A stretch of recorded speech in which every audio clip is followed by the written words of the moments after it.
মুখে রুচি নেই, অসুস্থ, জ্বর সর্দিতে ভুগছেন, তো আপনার জন্যই আজকে এই আলুর ভর্তা রেসিপিটা নিয়ে এসেছি।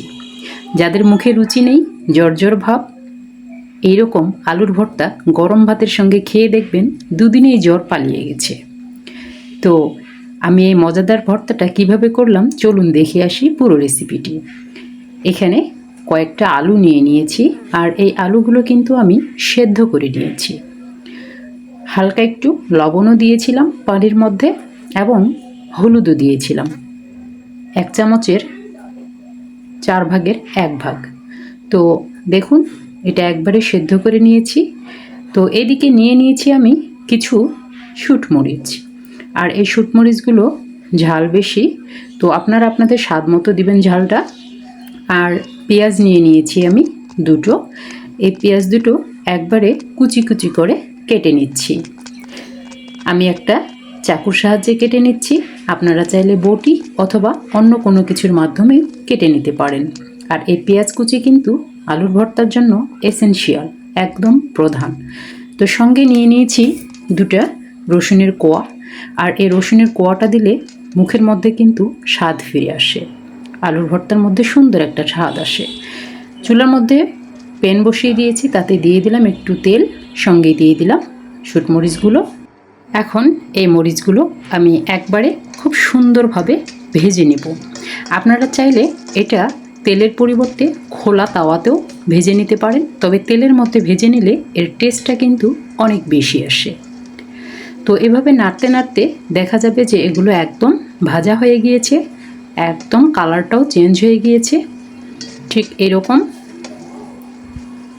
তখন এগুলো আমি প্যান থেকে তুলে নিব। আর দেখুন সবগুলো তুলে নিয়েছি। সে একই প্যানে একই তেলের মধ্যে দিয়ে দিলাম রসুনের কোয়াগুলো, আর রসুনের কোয়াগুলো কয়েক সেকেন্ড ভেজে নেওয়ার পরে যখন এর কালারটা একটু চেঞ্জ হয়ে যাবে, ঠিক সেই সময় এখানে দিয়ে দিব পেঁয়াজ কুচিগুলো। যে দুটো পেঁয়াজ আমি কেটে রেখেছিলাম সেই পেঁয়াজগুলো হাত দিয়ে মুখে ভালোভাবে দিয়ে দিলাম। এখন এই পেঁয়াজ এবং রসুন আমি একদম বেরেস্তার মতো করে ভেজে নিব। আর এই পেঁয়াজ ভাজাটার উপরেই কিন্তু আলুর ভর্তাটার স্বাদ নির্ভর করে। এটার ভাজাটা আপনি যেমন করবেন আলুর ভর্তার স্বাদ আপনার ঠিক তেমনই হবে। তো দেখুন নাড়তে নাড়তে একদম জাস্ট এরকম একটা পারফেক্ট কালার যখন চলে এসেছে, তখন আমি চুলা থেকে নামিয়ে নিয়েছি। আর এদিকে বাটনার মধ্যে আমি সেই মরিচগুলো দিয়ে দিলাম, আর মরিচের বোটাগুলো আমি বেছে ফেলে দিচ্ছি। আপনারা চাইলে মরিচের বোটা সহ ভর্তা করতে পারেন, তো আমার কাছে মরিচের বোটাটা ভালো লাগে না। লবণ দিয়ে দিলাম 1 চামচ, আপনারা স্বাদ মতো লবণটা এখানে ব্যবহার করবেন। আর একটা ঘুটনা দিয়ে ঠিক এভাবে করে মরিচগুলোকে আমি পিষে নিচ্ছি। আপনারা চাইলে শিলপাটাতেও কিন্তু এই মরিচটা পিষে নিতে পারেন, অথবা ব্লেন্ডারের জারের মধ্যেও ব্লেন্ড করে নিতে পারেন, তাতে কোনো স্বাদের হেরফের হবে না। তো দেখুন আমি এইভাবে করেই মরিচগুলো পিষে নিয়েছি। আর এতটা মরিচের ভর্তা আমার লাগবে না, তো যার কারণে কিছুটা মরিচ গুঁড়ো আমি তুলে রাখছি। এটা পেঁয়াজ মাখা দিয়ে খেতে ভীষণ ভালো লাগবে। আর এখন এখানে দিয়ে দিচ্ছি আলুগুলো। সেদ্ধ করা আলুগুলো দিয়ে দেওয়ার পরে আবার ওই ঘুটনা দিয়ে একইভাবে পিষে নিব। একটু প্রেসার দিয়ে খুব ভালোভাবে আলুগুলো পিষে নিতে হবে। আমি ঘুটনা দিয়ে করছি, আপনারা চাইলে হাত দিয়েও করতে পারেন, অথবা অন্য কোনো কিছুর সাহায্যেও কিন্তু এই আলুগুলো ম্যাশ করে নিতে পারেন। আর এই আলুটা একদম খুব মিহি করে ম্যাশ করে নিতে হবে, কোনো গোটা দানা থাকা যাবে না, কারণ মিহি করে ম্যাশ করে নিলে এই আলুর ভর্তাটার স্বাদ কিন্তু ভীষণ টেস্টি হয়, ভীষণ। আর এই আলুর ভর্তাটা গরম ভাতের সঙ্গেও ভালো লাগে, খিচুড়ির সঙ্গেও ভালো লাগে, পান্তার সঙ্গে খেতে তো জুড়িই নেই, অসাধারণ লাগে পান্তার সঙ্গে এরকম আলুর ভর্তার রেসিপি। তো দেখুন আলুগুলো আমার একদম মিহি করে পিষে নেওয়া হয়ে গিয়েছে।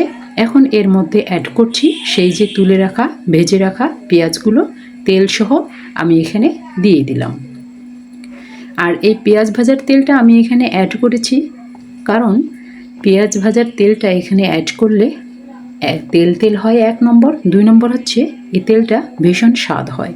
আলুর ভর্তার সঙ্গে পেঁয়াজ ভাজার তেলটা অবশ্যই দেবেন, দেওয়ার চেষ্টা করবেন, স্কিপ করবেন না। তো পেঁয়াজগুলো দিয়েও কিন্তু আমি এভাবে করে সব কিছু একসঙ্গে ভালোভাবে আরও একটু মথে নিলাম। তো এখন আলুর ভর্তাটা আমার একদম খাওয়ার জন্য কিন্তু উপযুক্ত, পারফেক্ট হয়ে গিয়েছে। তো কমপ্লিট এই আলুর ভর্তা। দেখুন, দেখতে যেমন লোভনীয় লাগছে, খেতে কিন্তু আরও দুর্দান্ত হয়েছে। একদম নরম, সফট, খুবই টেস্টি একটা ভর্তা। তো বন্ধুরা আমার, যারা আমার এই রেসিপিটা দেখতে দেখতে এই পর্যন্ত এসেছেন অথচ একটা লাইক দেননি, অনুগ্রহ করে একটা লাইক দিয়ে দিবেন, কমেন্ট করবেন, শেয়ার করবেন। দেখুন, এটা মনে হচ্ছে একটা কেক, ঠিক কেকের মতো লাগছে দেখতে, পুডিংয়ের মতোও দেখতে লাগছে। বাট এটা কেক নয়, এটা পুডিংও নয়, এটা আমাদের সুস্বাদু আলুর ভর্তা।